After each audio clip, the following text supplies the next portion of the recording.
Hello everyone! Welcome back sa PhysioCamp PH. And pag-uusapan naman natin ngayon ay ang tungkol sa lobes of the brain.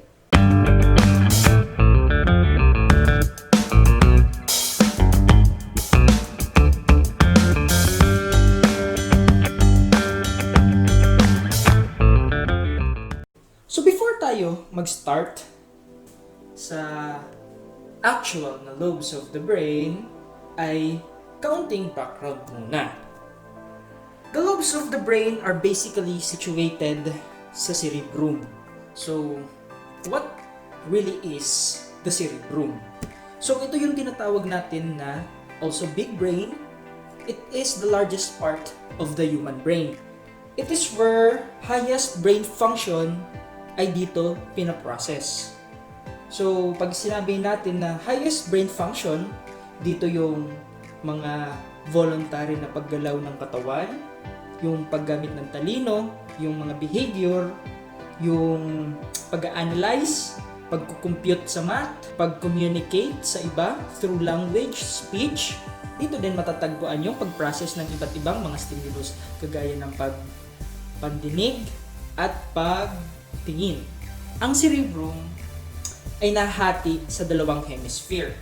Ito ay ang left and then right hemisphere. So each hemisphere ay kanya-kanyang specialization or function. So if we go to the left hemisphere of the brain is more inclined in language, math, analytics, and logic. And dito naman sa right hemisphere, it is more inclined in memory, music, or art, insight, and judgment. And ang naghahati sa dalawang hemisphere nito, ito ay ang tinatawag na central sulcus. However, despite naghahati sa kanila na central sulcus, they are connected what we called the corpus callosum. So, dito sa hemisphere natin, if you have a condition that affected your left hemisphere, you can have a language difficulty, math or numbers difficulty, difficulty in analyzing situation, and also your logic.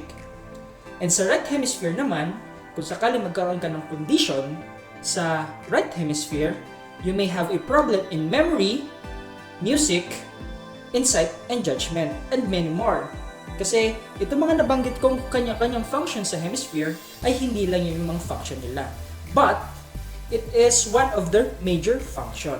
So, tapos na tayo sa pag-discuss ng brief background ng cerebrum. So, let's proceed sa actual lobe of the brain. So, this image ay makikita natin yung iba't ibang lobes of the brain.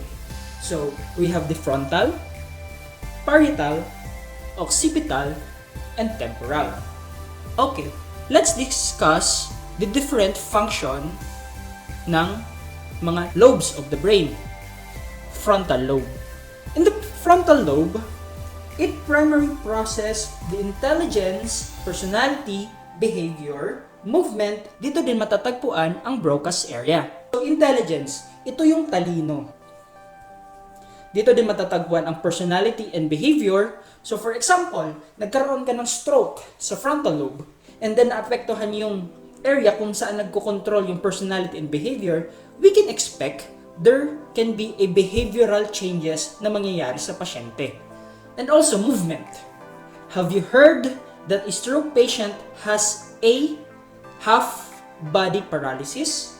Why? Because the frontal lobe is in charge of processing voluntary movement. So kung example, yung isang tao ay nagka-stroke, possible na magkaroon siya ng movement dysfunction. It's either weakness or nanghina or paralysis. So what is the Broca's area?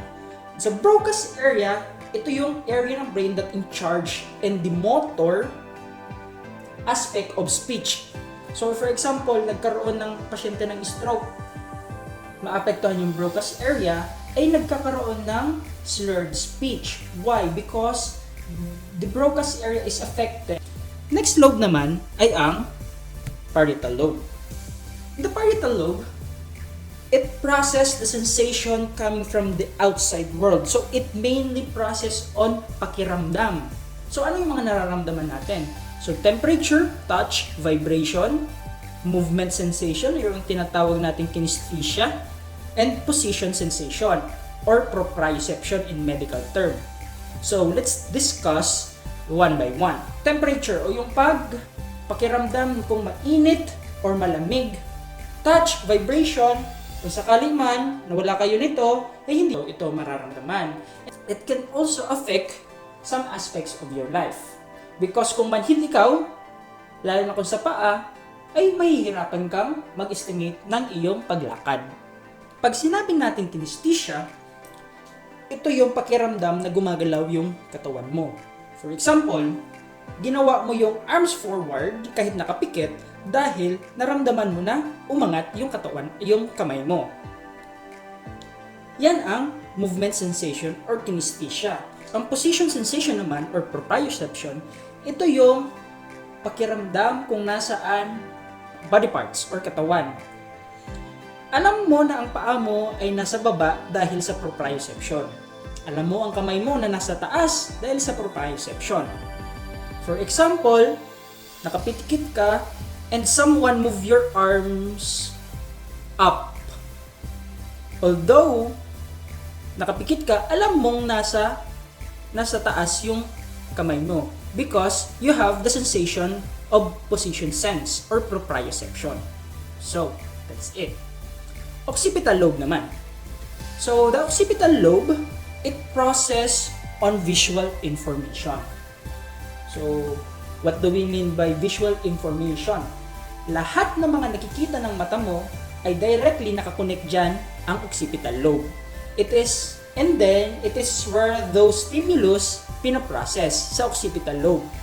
Kaya for example, ikaw ay nagkaroon ng injury sa may occipital lobe, you may have a possibility na mabulag or blindness or magkaroon ng visual impairment. It's either maglabo or ang kalahating mata mo ay hindi na nakakakita at marami pang iba. Temporal lobe. So sa temporal lobe, it process on hearing or auditory, smell, memory. It is where Wernicke's area is located. So let's discuss it one by one. Hearing or yung pandinig. Kung magkaroon ka ng problem sa temporal lobe, you can have a hearing impairment or hearing conditions such as pwedeng humina yung pandinig nyo or completely mawala or pwedeng nakakarinig ka pero hindi mo maintindihan kung ano yung naririnig mo, something like that. Also, smell. Dito din mo matatagpuan yung part ng brain na nagpa-process ng smell. So, yung nose or yung olfactory sense natin, dito sinisend temporal lobe to process it. And also, memory. Dito din matatagpuan ang memory center ng brain. So, for example, magkaroon ka ng condition sa temporal lobe, you can have a memory problem. You can have an amnesia, you can have a short-term memory loss, and many more. Okay, smell and memory can be associated sometimes. Why? Sometimes, kung sakaling may na-smell tayo, we somehow recollect past experiences based on smell. Why? Because they are on the same lobe, which is the temporal lobe. Okay, Wernicke's area. So ano naman yung Wernicke's area? Ito yung part ng temporal lobe which process language comprehension.